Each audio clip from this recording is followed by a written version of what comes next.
Hi everyone, I'm Ben Wright Human, cartoonist extraordinaire, and welcome back to the second part of my live draw of CosPain number, what's the number? 89, SCABS. Now I did the penciling and the line art in the last episode, and I've now switched over from Clip Studio to Photoshop in order to do the coloring. As I'd mentioned before, I'd split this into 2 videos because people don't want to sit here for an hour and a half to 2 hours. I've had some strips take me 4 hours, so I figured that my best call was to get everything a little bit split up.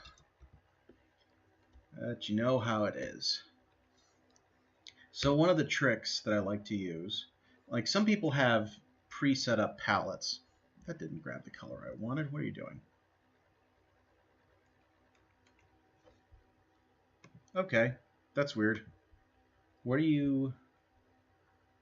All layers.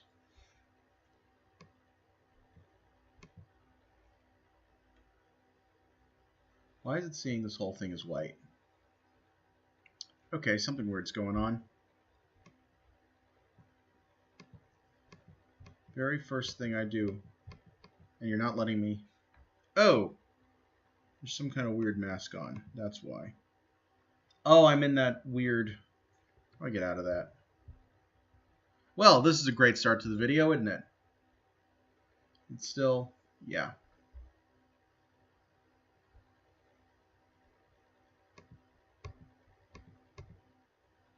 Thank you. Cancel. Did that do it? Yay! There's this weird masking mode that I don't understand in Photoshop, and that's exactly what happened just now.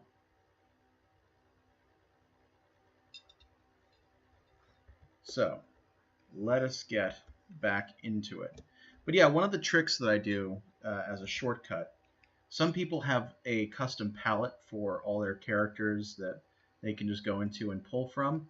I choose not to do that because I prefer, I just find it easier to keep track of who, what colors belong with who, if I actually go to one of the previous strips I've done and just pull the comic from that, the color from that. Ah. Told you undo. Thank you. There we go. So the strip I'm pulling from is my last New Year's strip. And I'm doing it that way because one of the little details I like to do is I like to change Ray's shirt color every year. For the most part, a lot of the casual outfits stay the same from throughout the year. And the only one that changes is Ray's. Since he doesn't get to have costumes, I decided that every year I will do a different shirt color for him. And, you know, only been doing this 2 years, and that has covered 2 New Years, and so he's gotten 3 shirt colors, and I think it works. A nice little handy thing to do, and it gives me a good way of telling what era of the comic a particular piece came from. Now, these comics are like my children, so I should remember it, but every mnemonic helps. And who knows, maybe someday I'll get really lucky and this comic will become big. And there will be comic historians referring to my different periods based on the color of Ray's shirt. Now, obviously, I don't think it's going to happen. But a guy can hope, right? So Sunday is usually kind of a day off for me. Unless I have a con, it's the one day where I don't do a lot of work, where I kind of just chill. But it's the best day to do something like this, I feel like. So I'm taking a little extra effort just for you guys, because I love doing this. And of course, the stream tends to stay pretty empty, but I've found over the last 2 streams that I've done that it's really therapeutic. I really enjoy the process of talking and having a record of what I'm working on. And having to explain what I'm doing is a good way to make sure that I'm not doing anything too stupid in my process. I actually, so it always feels clunky doing something like this. I imagine it eventually feels natural, but as it is, I feel like I'm stuttering a lot, I'm pausing a lot, long stretches of dead air. And I listened to the recording I did this past Friday, which was part one, and it sounded fine. It's one of those things. I had a film teacher in college, Professor Jonathan Taswell, who commented on the fact there are a lot of people who can't watch their own work because you just get too self-conscious about it. And at one point he said that that was the case with me, which was a fair assessment. I'd done a documentary about ballroom dance, something I was a big fan of, still am, for his class. I talked afterwards, because I actually appear in the documentary, self-insert, that I felt really weird about my portrayal in it, or more that I said that I came across as a huge jerk. And he said, no, you didn't. You came across fine. Oh, you can't watch yourself. And I'm like, oh, okay, well, maybe that's it. I feel better. And it's kind of like that with doing these live streams. Although the other way around, in the moment, I thought I was doing terribly. And afterwards, I was like, I did okay. Could use some work, could use some improvement, but it felt really nice watching myself do this. Makes you feel much more professional, too, which is nice. Every once in a while, you need that confidence booster. Let's take care of your hair. Come on. Thank you. There. There. There. That should do it. So, I like to leave... a lot of people are very hard and fast about having closed lines in their art. And I never care for that. And it means more work in this phase. As you can see, I'm having to fill in all these gaps, and sometimes I'm filling and there's a hole that I didn't spot. And the reason for that, for me, is it feels much more natural to have the color not be completely surrounded by a dark border. You know, there are exceptions, like right there. I happen to get it completely right there. But one of the... I had a revelation. This was back before I was working full-time as a cartoonist. I remember I was on break from my job and was out for a walk. And I was just looking around the world. I was thinking about comics, because I'm always thinking about comics. And one of the things that I observed was that the idea of a borderline is an illusion. That even... Oh, I forgot his eyebrow. Even the lines themselves on a page are nothing but a block of color that just happens to be in that particular shape.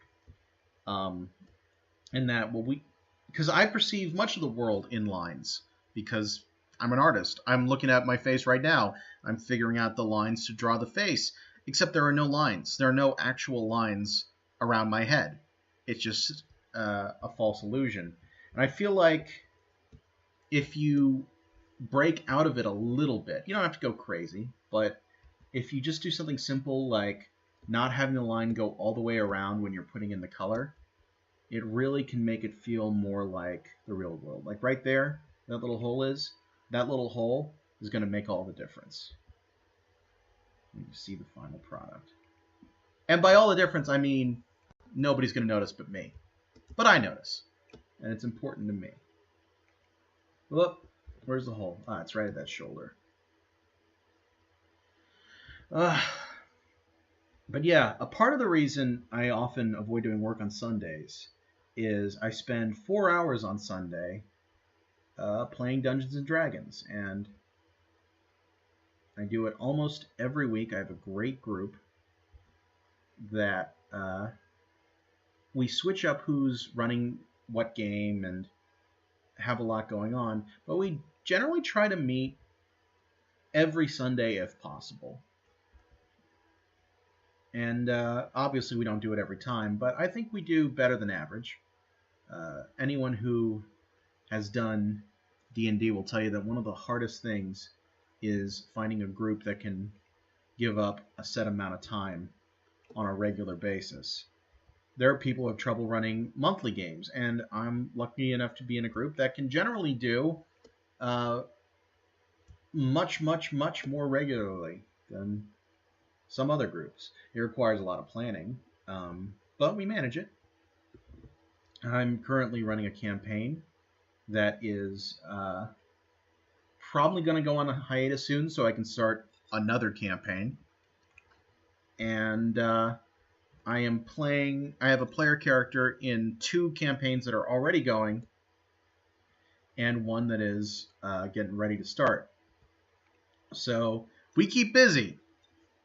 It's one of the things that I have to be careful about, because it's really easy to go down that rabbit hole instead of getting my proper work done. So I try not to put too much time into it, but it's great for storytelling practice. It's great for learning how characters work.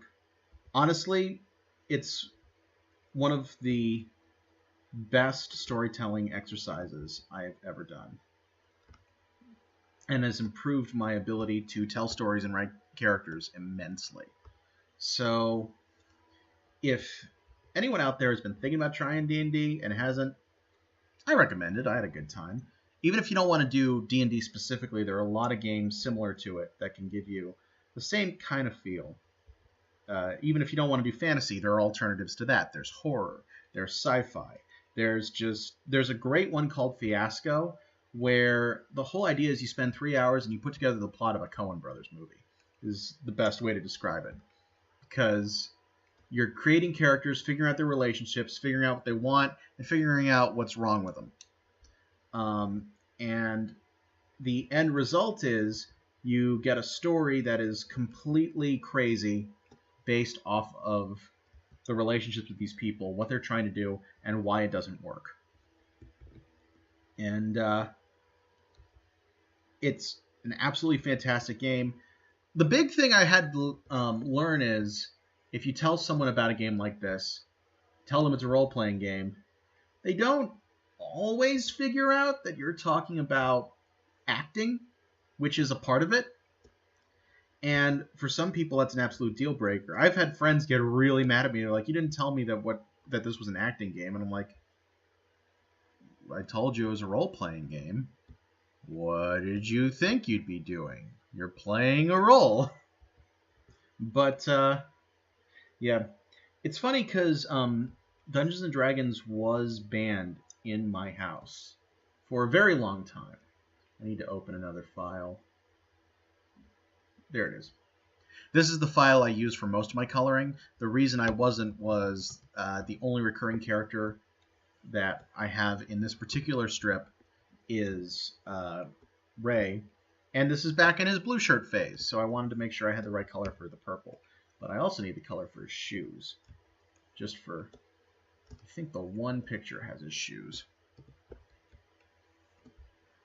I do keep that consistent because consistency.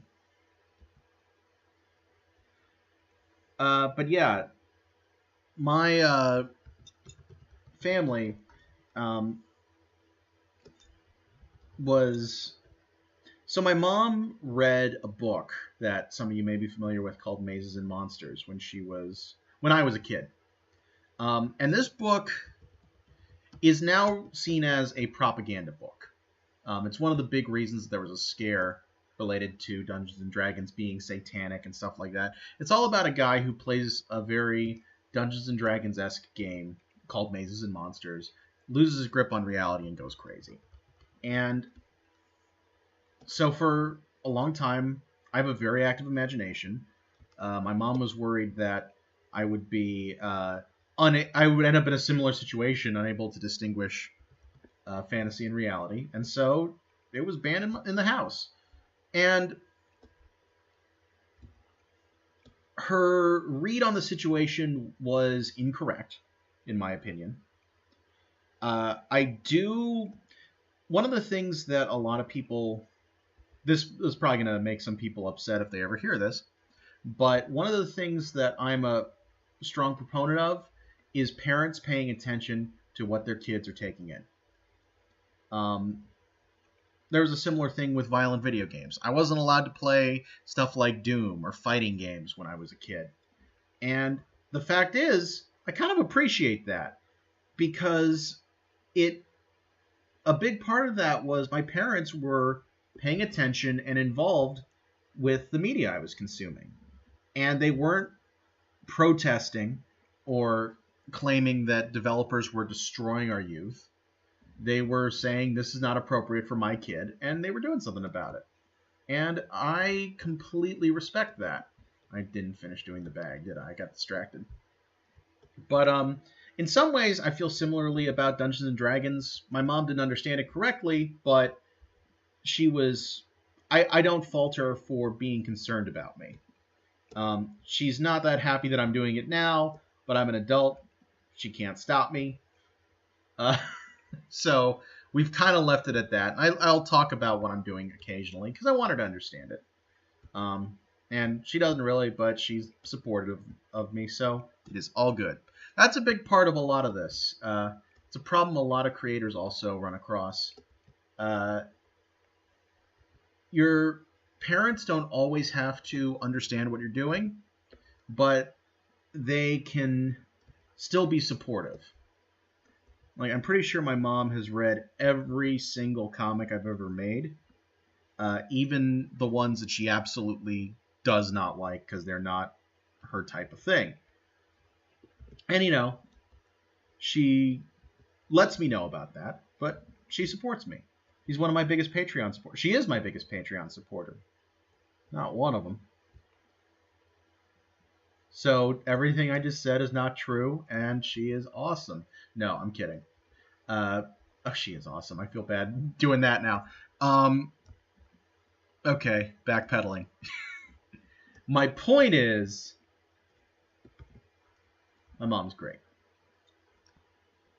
She's not watching, but if she might eventually watch, I don't want to put my foot in the mouth.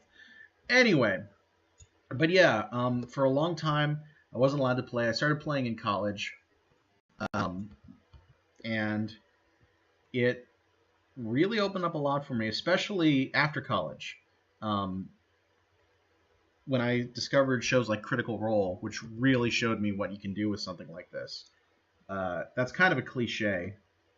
For those of you not familiar with Critical Role, it's one of the main things, I'd say, responsible for the big boom in Dungeons and Dragons over the last few years, and it's been one of the big reasons that people have started streaming their games. I'll tell you, I would like to do that in the not too distant future. I'm starting up.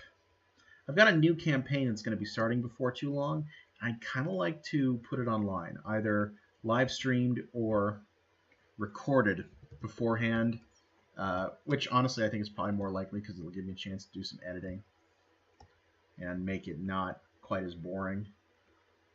Not that I think it'd be boring, it just there's a lot of math in Dungeons and Dragons that can be kind of dry, and I am not like the Critical Role guys in that they are surprisingly fast at doing this stuff. I really don't know quite how they manage it that quickly. Oh, I didn't get the top camera, did I?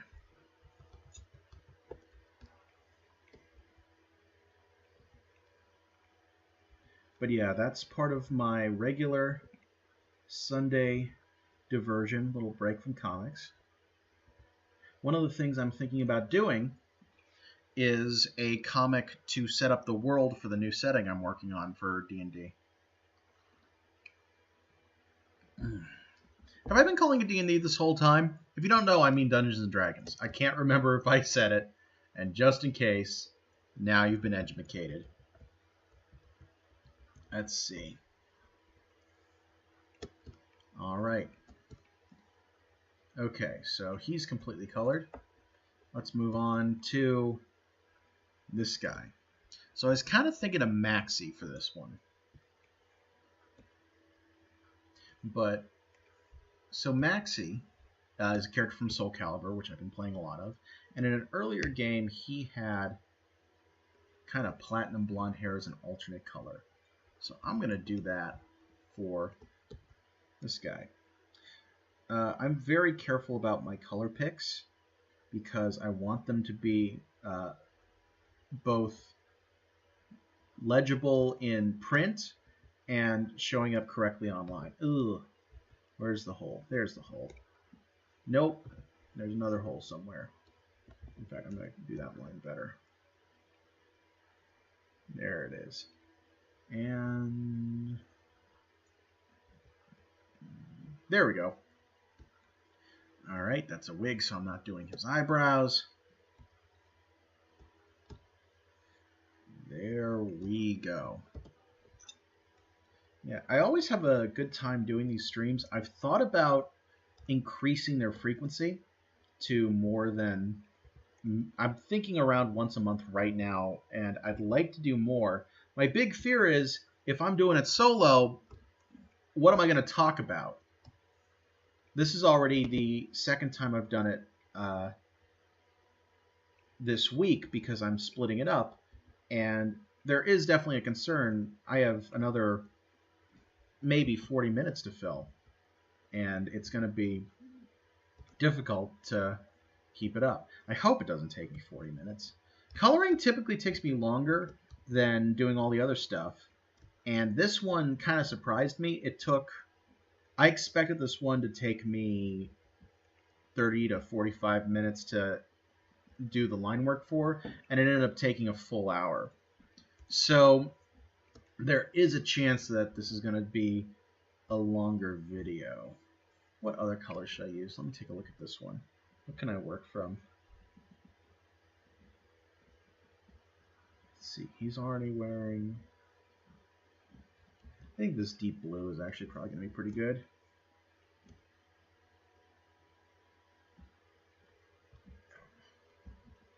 Right there. Right there. Right there. Oh. That'll do it.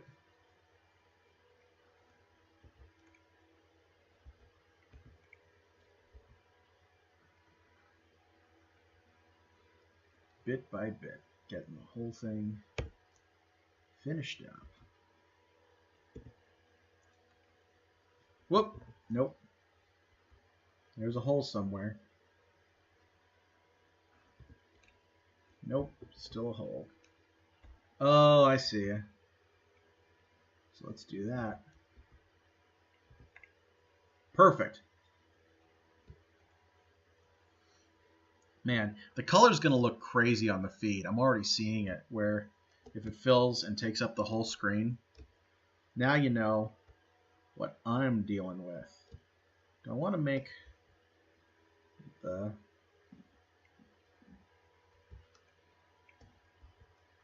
I'm going to make the codpiece. Nope. That color. I don't know why I gave this guy a codpiece. I was designing him on the fly while doing the stream, and it just like... on the fly. That was unintentional. But, yeah. I just was like, he gets a codpiece now. I've seen weirder things in cosplay. Let's see.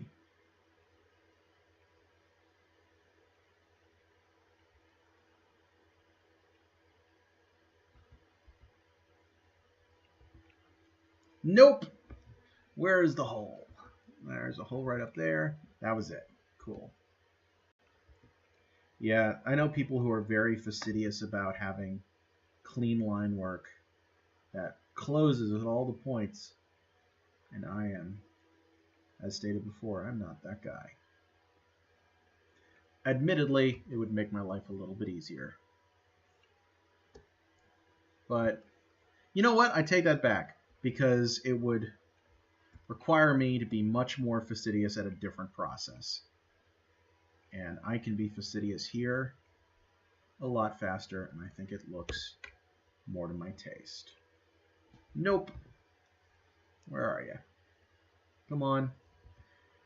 Ugh, this computer really likes to lag when I'm using Photoshop, especially when I'm coloring. So, yes, not yesterday, 2 days ago, when I did the first part of this with the line work, I was working in Clip Studio, which I'll be working in again later. That is my inking program of choice. Now, I still use Photoshop for color because I do like how it handles color a little bit better.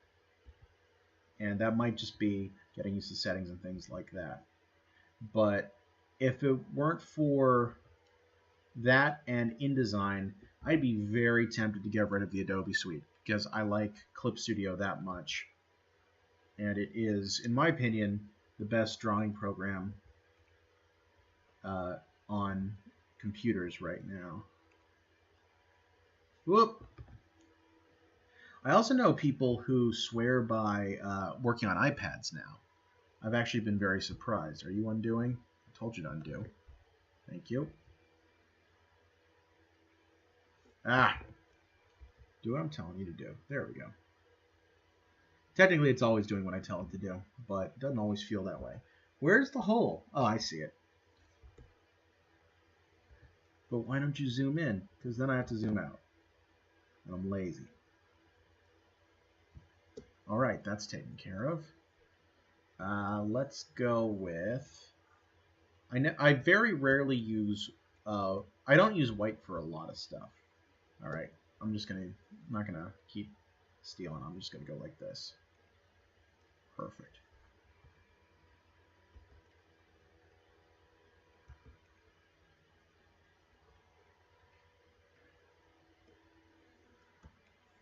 Do the same thing for his socks.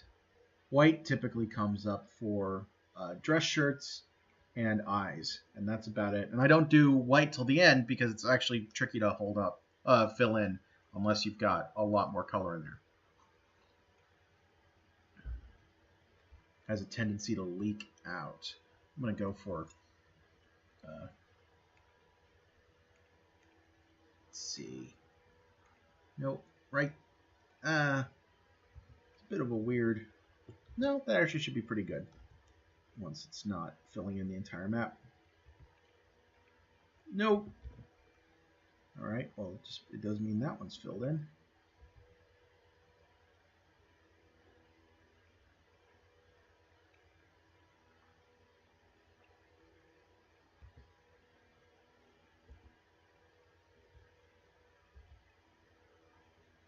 And that looks good. His shoes come up one more time.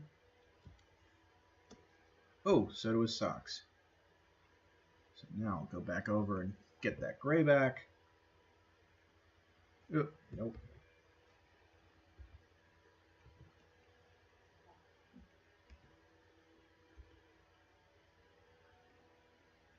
Get that going. Now I need to figure out his hakama, his fancy pants. So what goes well with that blue? Yellow tends to go very well with blue. A complement is orange, which interestingly goes very badly with blue. I know what I'm going to use. It's a lighter shade, than the hair. Actually, this will also go well with the collar. Nope. You do not have jaundice. Sorry if you got jaundice. That was not a dig. Whoop. Come on. Thank you. There we go. But yeah, for anyone who is not an artist, who is familiar with Photoshop, there are two things about it that a lot of people do not realize. One is this program, which is nominally made for people who do photo work, is one of the best drawing programs for the computer. is one of the best digital drawing systems. Another thing that a lot of people don't realize is that Adobe has a bad habit of milking freelance clients. If you're not a big business, their current model is pretty difficult to work with. I know a lot of people who still use versions of Photoshop from, I want to say, the 90s, like going way back. Just because not too much has changed, enough that I couldn't imagine doing it. But they stick with old versions because it's not, because they only had to buy it once. And the current model is you pay a subscription to have access to the software. Thank you. And I know a lot of people are mad about that. That said, the entire Adobe suite, if you wanted to buy it new, back when they allowed you to do that, cost a couple $1,000. And there'd be a new one out every few years. So I knew people, not generally cartoonists, but other people. Oh, I forgot what color I made that collar, didn't I? Yep. Well, it's that color now. And I'm going to make your skin tone go for something a little deep. What's going to be good? What can I get with this? It's too orange. It's too deep pink. That'll be pretty good.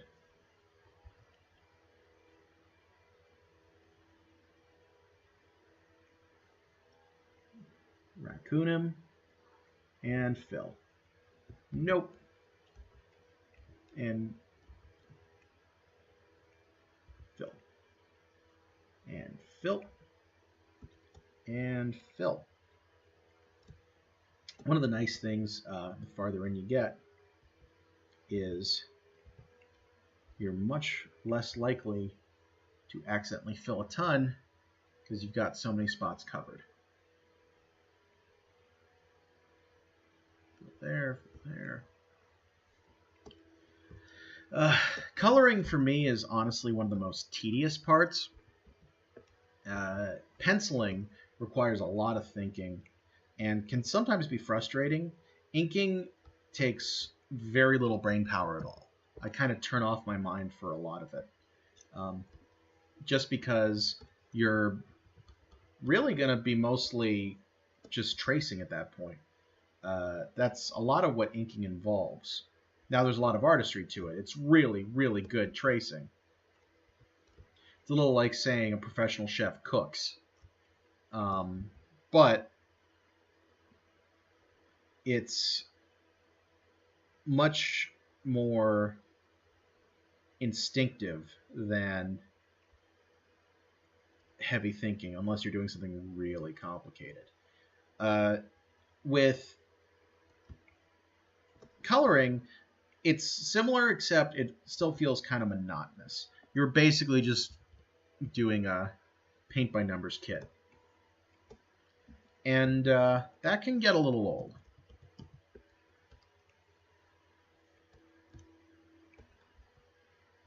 Alright. I'm mostly done with this guy. Need to quickly fit that in. Oh.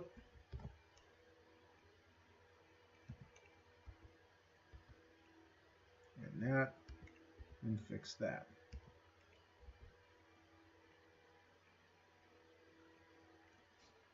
Zoom in.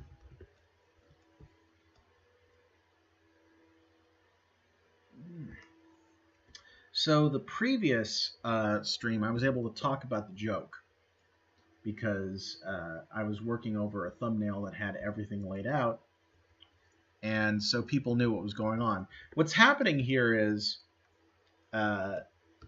Ray, the photographer here, has been hired to do a photo shoot for some cosplayers. And when he gets there, he finds out that someone has already taken the photos and will be posting them online for free, and so he's losing the shoot. And this sounds like a pretty lousy situation. Unfortunately, it's a true-to-life type of situation, because this happens. I have friends who are photographers at cons who have had people cancel on them because they're like, a lot of people at cons are there for vacation. That's basically what a con is for a lot of people. And, you kind of are lackadaisical when you're on vacation. It's like, I'm going to do whatever I want. This is my time. And there are other people who are there to make a little bit of extra money and enjoy the con. Like, you can do both without it being nefarious. I'm going to have your eyes match the shirt because I'm lazy. Now let's pick a good hair color for you. What's your natural hair color? I'm just going to go deep brown. That's pretty good. Just important to me that it does not match the wig.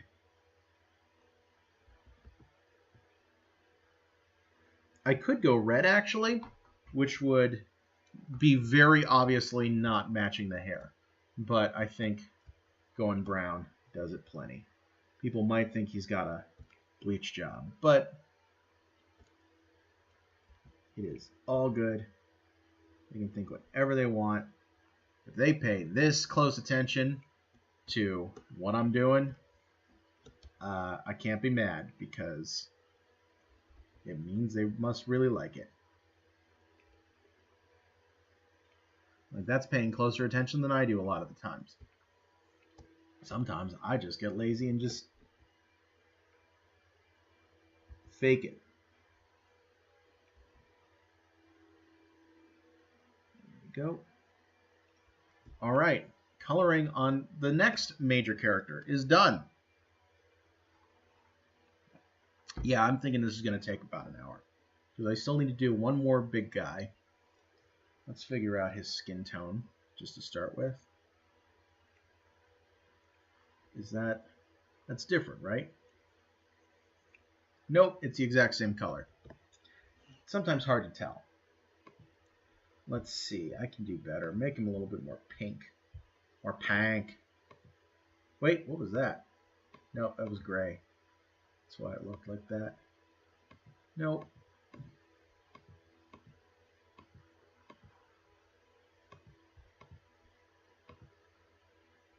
How's that look?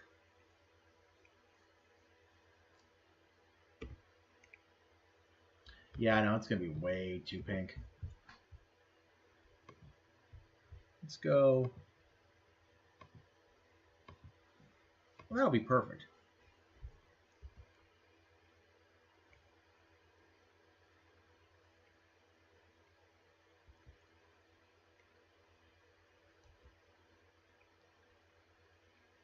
All right.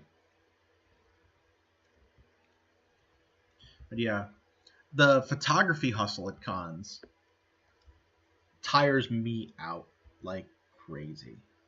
I can't imagine how they manage. They're lugging around crazy big equipment, going all over the con. Got stuff scheduled back to back to back. At least when I'm tabling, I can sit. I still get completely exhausted behind a table, but it's not nearly as bad as what a lot of photographers at cons end up going through. And the thing that's great is I guess I can't speak universally, but the ones I've met really love what they do. I have met a couple that have kind of burned out and needed to take breaks, but you don't do this kind of thing if there isn't a real love to it, which is similar to what I do, because there's a lot of work and not nearly as much tangible reward when you're doing creative enterprises, which is why you do it. You don't do it for the glory. You do it because it's what you want to do, and you can't imagine being happy doing anything else.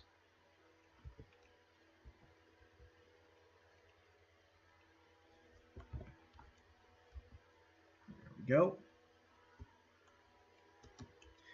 One of the things you may note I'm doing is I'm doing one color, then moving to every instance where I'm using that color, or mostly. And a big part of why I do that is it's the most efficient way I've found to do it. If you're going up and down, you're going to be seeing the same character over and over again. You're going to be... it's just easier than switching between every single color. Okay, that's closed off. That needs to be closed off. That needs to be closed off. Still no. Where's the hole? Where's the hole?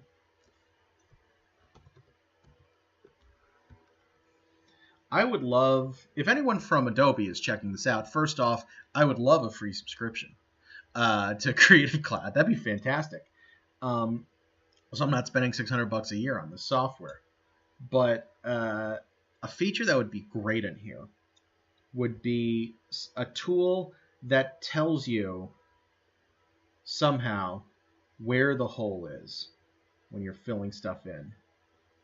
Because I've zoomed in close because there kept being a leak and I don't know where it is. There is still a leak. Where are you? I'm getting out of frame a little bit because I'm getting close to take a look.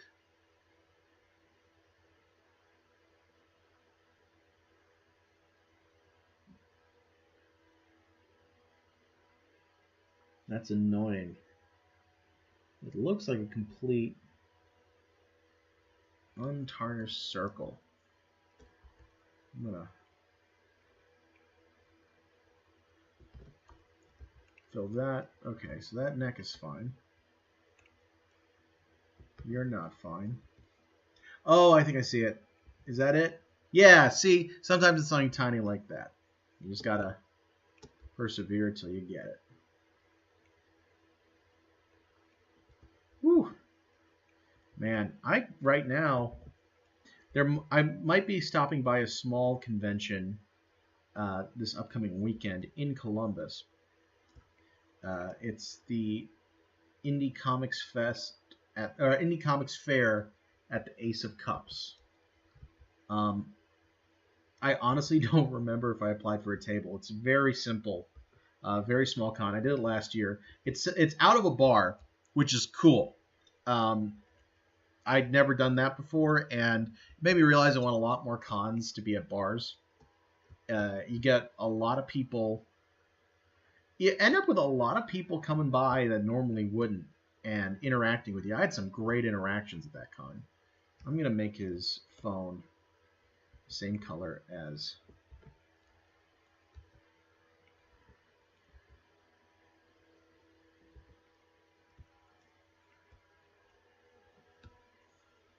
Let's see. Also something I decided I'm going to do. So, around the edge.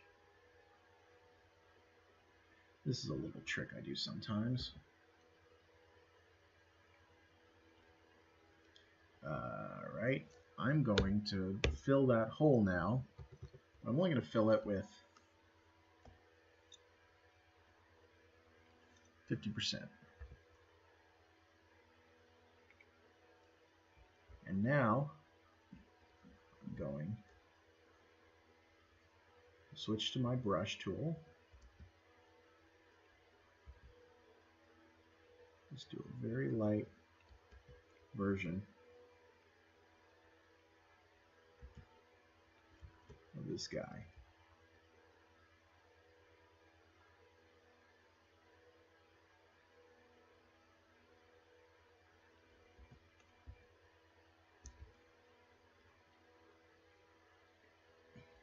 Oop, that went bad. Shrink it.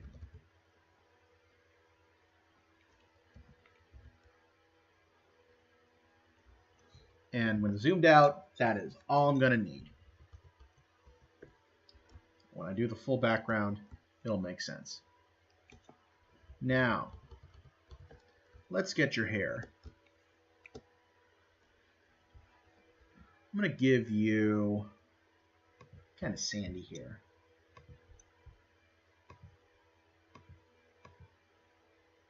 Yeah, didn't come out right. I'm going to give you, I know what character's hair I want you to have. Let's go with this color.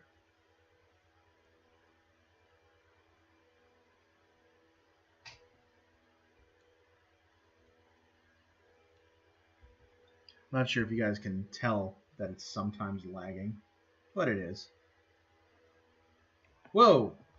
That is not the color I chose. Thank you. Let's try that again. That's the color I chose. Oh! That's right. I turned that down. Haha. I am just stupid. Let's fill that.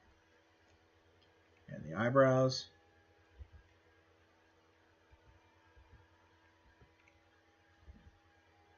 And just because I can, make it tiny.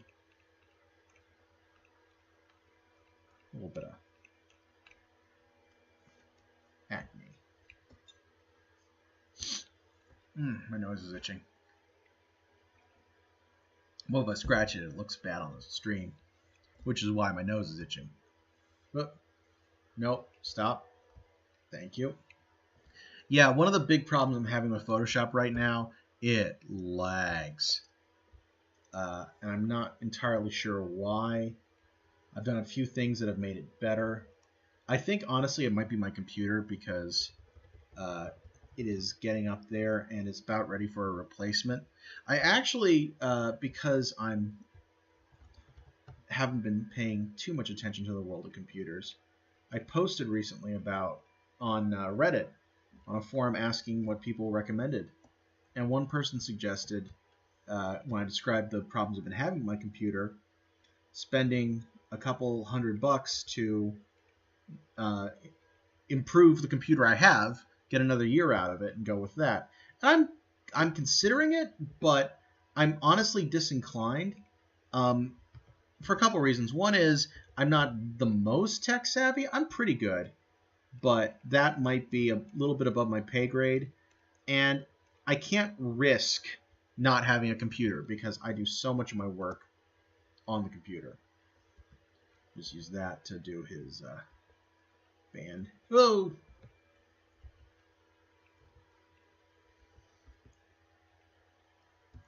Which I'm also gonna. Is also right here. Nope. But yeah, I have considered taking this computer and making it a backup. Like maybe doing the work that guy suggested so I can learn how to do it, and also getting a new computer because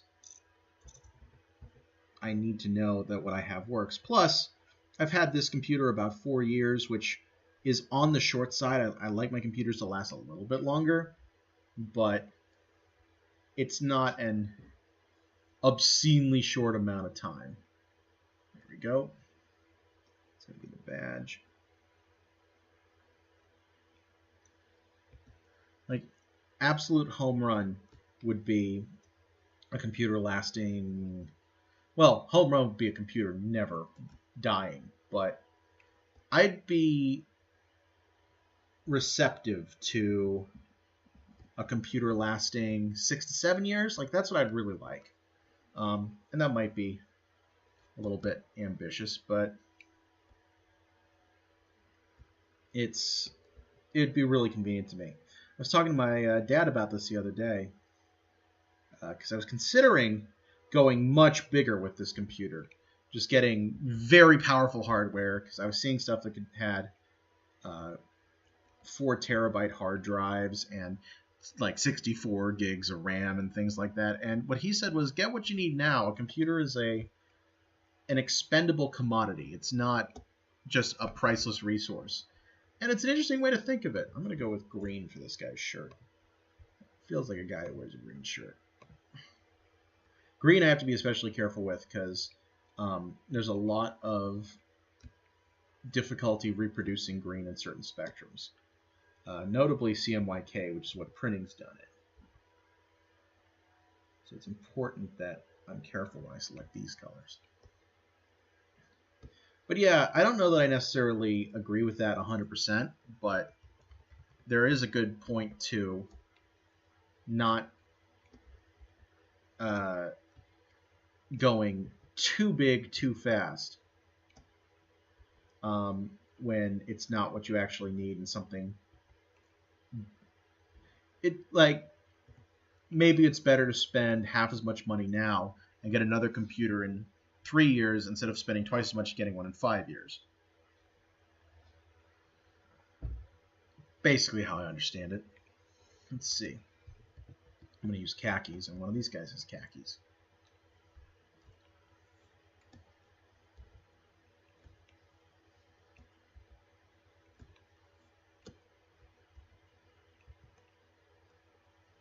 I'm just going to give you boring black shoes. Or dark gray. Whoop. All right. We are almost done with the coloring portion. Isn't that exciting? I know, you're riveted. Take a look.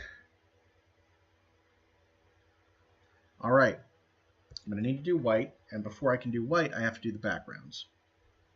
And the way I do my backgrounds, I create a backsplash layer. 50%. Multiply. It doesn't need multiply. I'm doing something from another layer, getting it mixed up.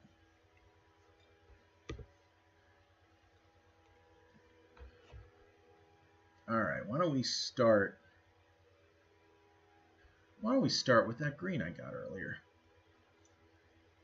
I'm going to fill this square. No, that is... Oh, I used the wrong green.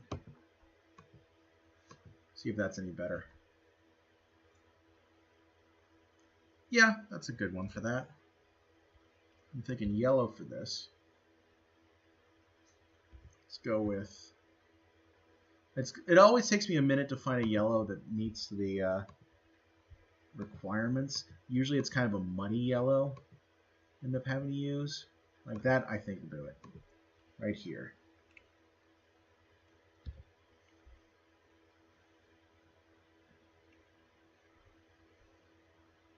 And now he's leaving.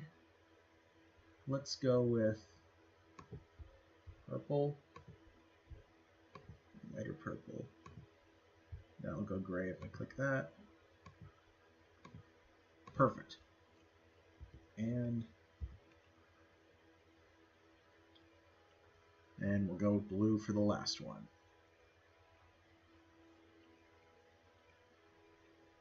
I started doing this, honestly, I was originally planning to have more intricate backgrounds in this series. And I kind of started doing it this way just to see what it would look like. And I've never gone back. I really like this very simple way. It's too green. I need to get a little bit less. No. How's that? That's too purple. That's the same color. Come on. That's going to be too dark. Let's do...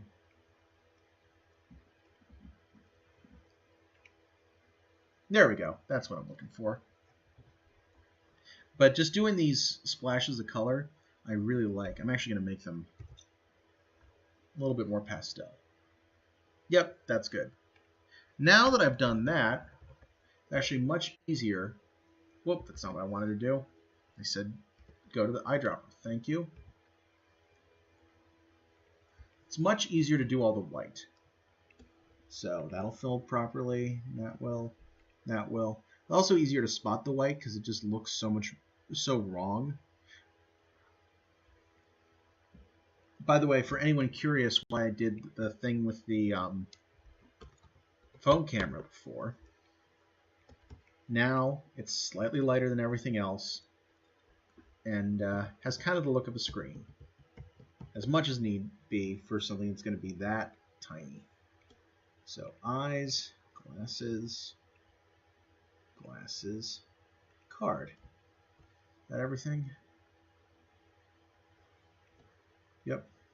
Glasses, eyes, glasses, badge, eyes, and glasses. And with that, the basic coloring is done. Next is shading. You know, I think this video is going to be longer than the first one. I'm glad I split this into two, because taking half an hour would be a problem. So what I'm going to do for these guys, calling it, turn it down to 50%, multiply. I'm doing the same thing I do when I do the shading. I'm just going to do it for the background guys. And I'm actually going to turn it down even more. I'm going to say 25 for these guys. Let's see what that looks like. And just get the color correct. This is the color I use for almost all my shading. Yeah, a little too big. It's a very lazy way to do it, but I like doing this for random people in the background when there's no need to go all out and design them all. The idea was, like, very rarely are you hired to take a photo of just one person. It's usually a group.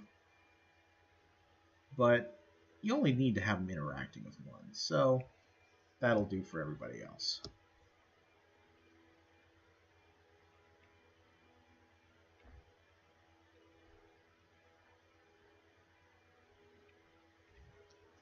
I think I was right about doing the lower, the 25% opacity.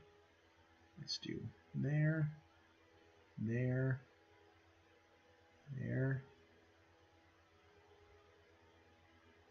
there.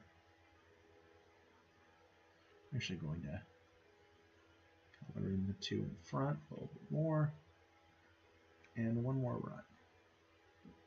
Look like bowling pins, but that works fine. All right, and now the top layer of shading. And this is the last coloring step.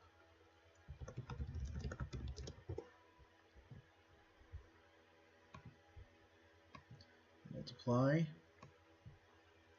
50%.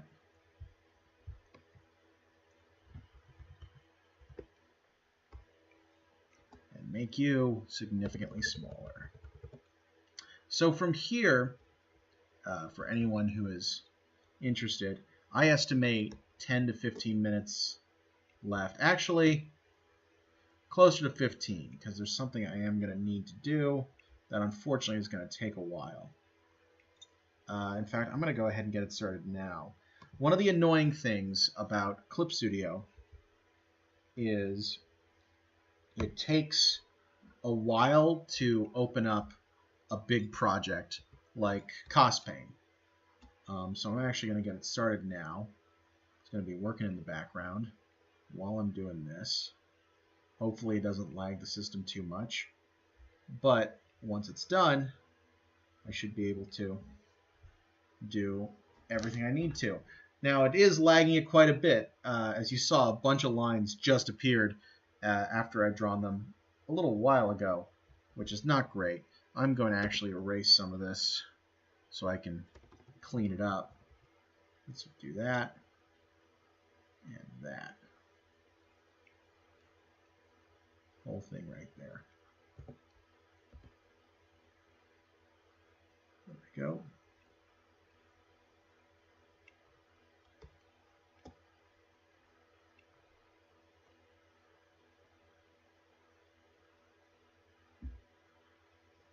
Shade that.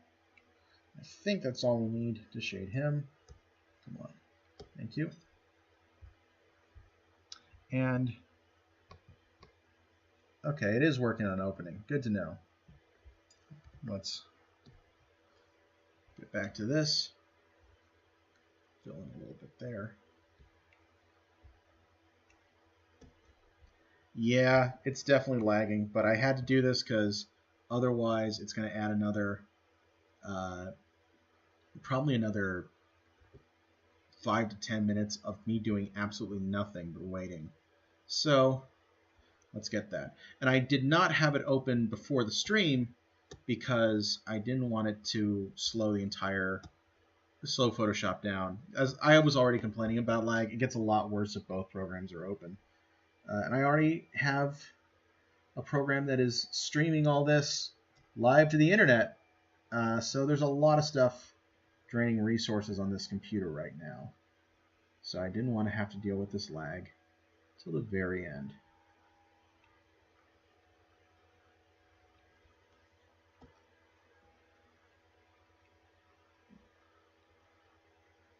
Let's get shadow his feet.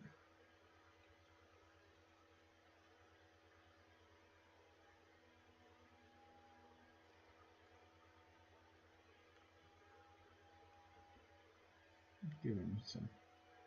I'm kind of thinking of these like Japanese hakama, so make them look like there's some wrinkle to them.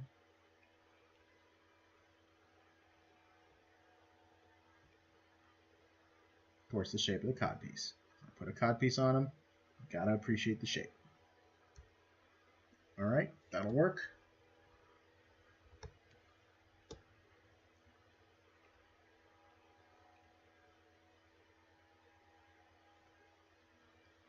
Fill that in. Shading's another place where I tend to unfocus my eyes for some reason.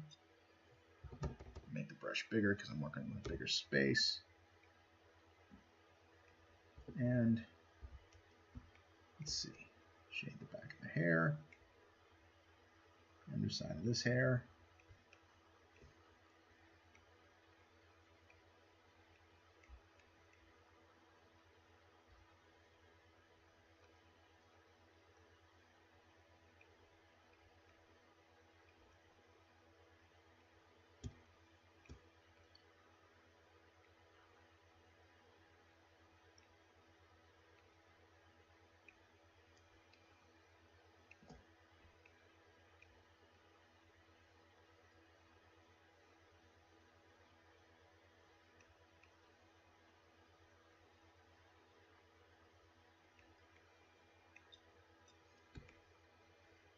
Now,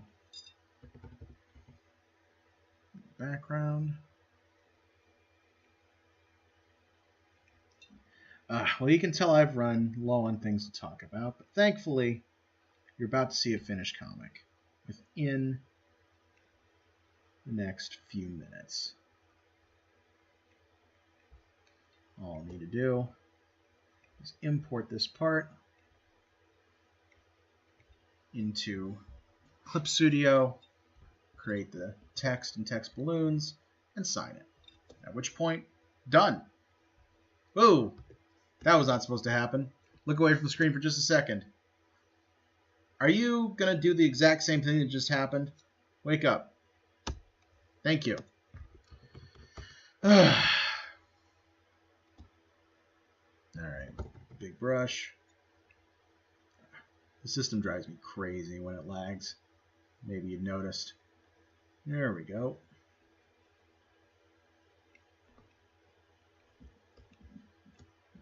Let's put some shadow there and over the fingers. The fingers are pointed downward away from the light. Right there. And up and underneath. Thank you. Ah, this lag. Drive me crazy.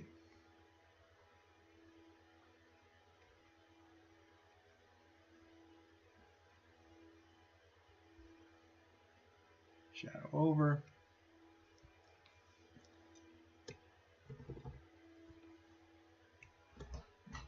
I knew I was going to do that.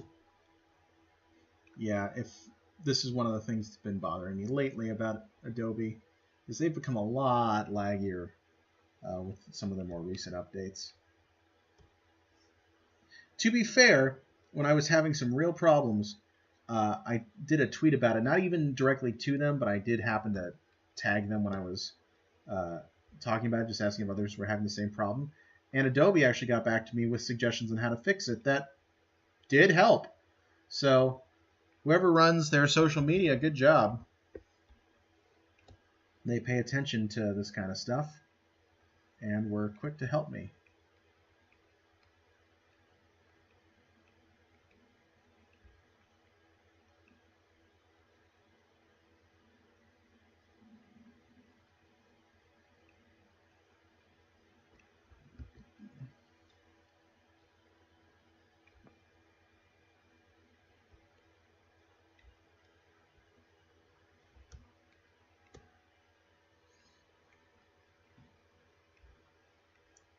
There we go.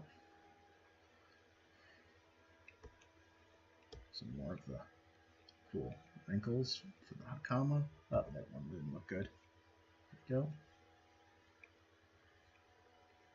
And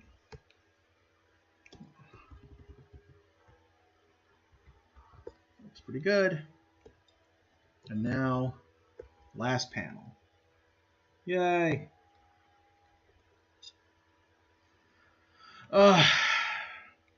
Yeah, like I said, I find the coloring part gets a little bit tedious, but it's worth it. It makes the comic look better. I do love me some black and white comics, though. My favorite thing, actually, are single color comics. I really love doing those. Finding one color and making sure you can work with it, and it really pops. A lot of people call it the Sin City style because that's what really popularized it in the mainstream, but man, I love doing it. I know a lot of people who have at least messed with it, and it's a style I like. I love doing horror comics and that's actually a really good way to do those. And wrinkles.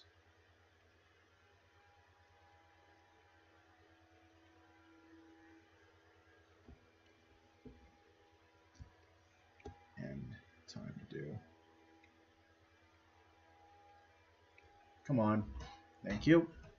I'm going to do that because it looks wrong. There.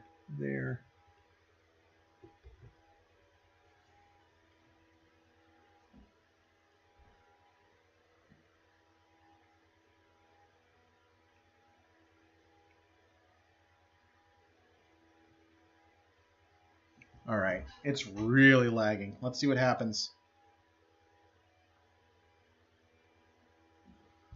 All right, that didn't turn out too bad.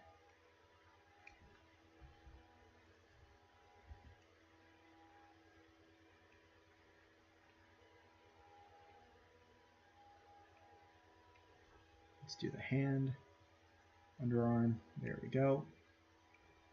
And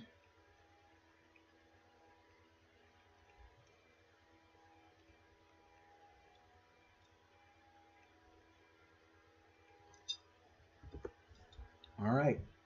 Now I'm going to turn off the line art here because it'll be crisper if it's not part of the main image. Save. And then I'm going to save again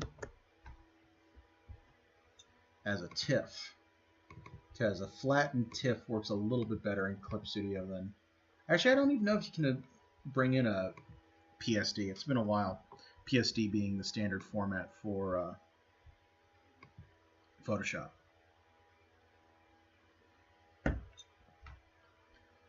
All right, let's close this sucker. Nope. And this has everything open. These are all my comics. Yay! As you can see, I've done through, this is 89, but I've already done 90. I decided that this is the strip I wanted to do for the stream. So, but I wanted to keep working. I mentioned this in the last stream, but I'm trying to get 8 done by Monday, I believe it's the 11th of this month. Yeah, that's right. And I've done, this will be the 4th that I've done this week. So I'll be halfway there, which is right in line with what I'm trying to do.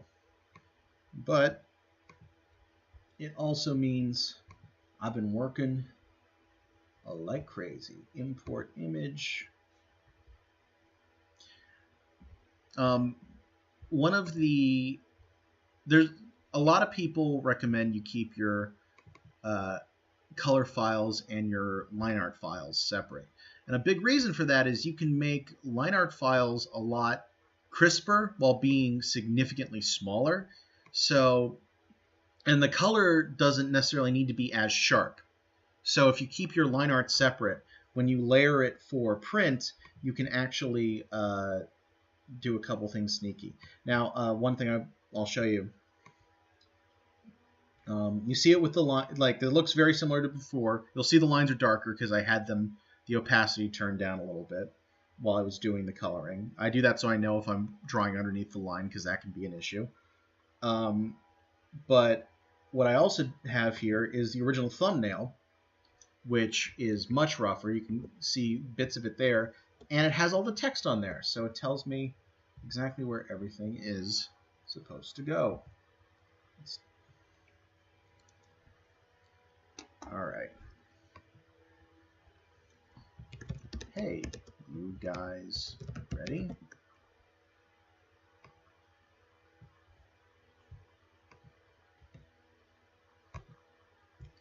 One sec.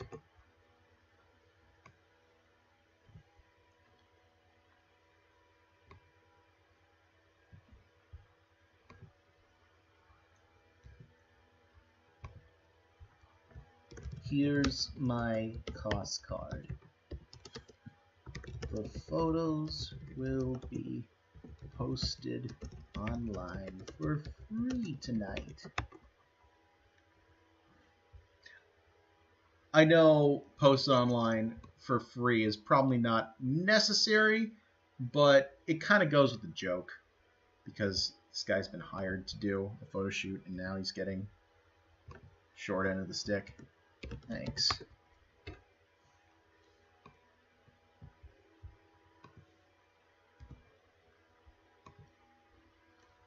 Later.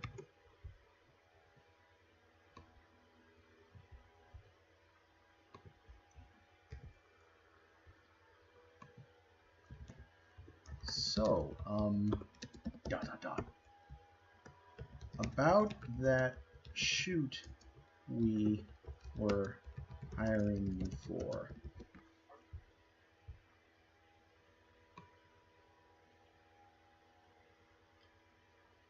Perfect.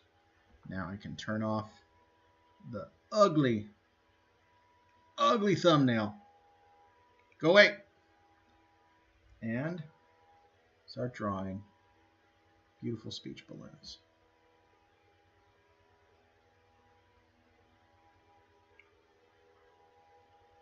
Ooh, I'm doing that over again.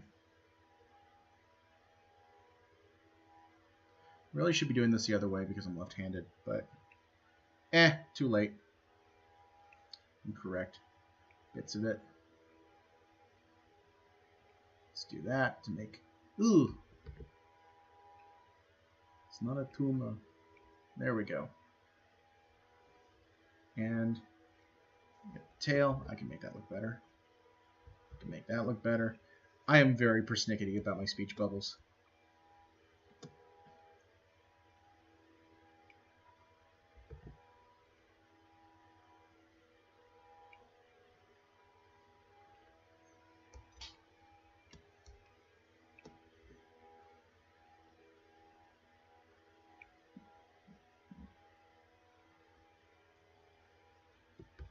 Let's go from here so you can see it a little better because of his skin tone. Get the text centered.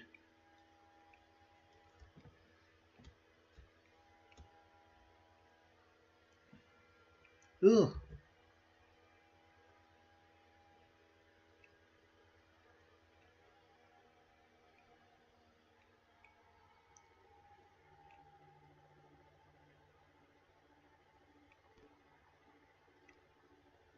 All right, and with that,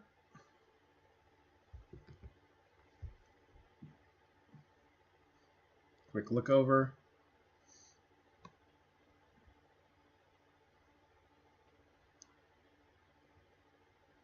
All that's left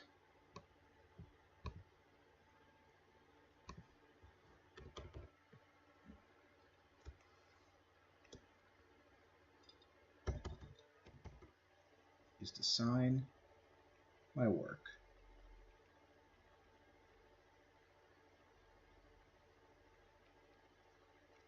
I know my handwriting for my signature is sloppy, but yours would be too if you had as long a last name as I do. And with that, another CosPain strip done for this week. Absolutely fantastic. Thank you for watching all the way through this. I really appreciate it. I know these videos are long. There's no music because I'm worried about copyright stuff. If you're watching the replay, there may be music attached to it at the beginning and end, and that's just some royalty-free music. Credit for it will be in the description. And I can't be playing that the whole time. Like I just don't. It would basically be the same song on loop, and that would drive you even crazier. But I appreciate you sticking it out and watching as I show you how the sausage is made. If you're interested in more of my work, you can support me by going to my Patreon, which is probably the easiest way. That link's been on the screen the whole time. You can also check out more of this comic at www.cospaincomik.com. This particular comic, you're getting a sneak peek of. It shouldn't be up until a few weeks from now. But I'm trying to get a backlog going, so we're going a little bit farther forward with it. You can also find me on social media. I'm BWH Comics pretty much everywhere, including my website, bwhcomics.com, Twitter, Instagram, Facebook, and on Reddit. So until next time, rock on, guys, and never stop drawing.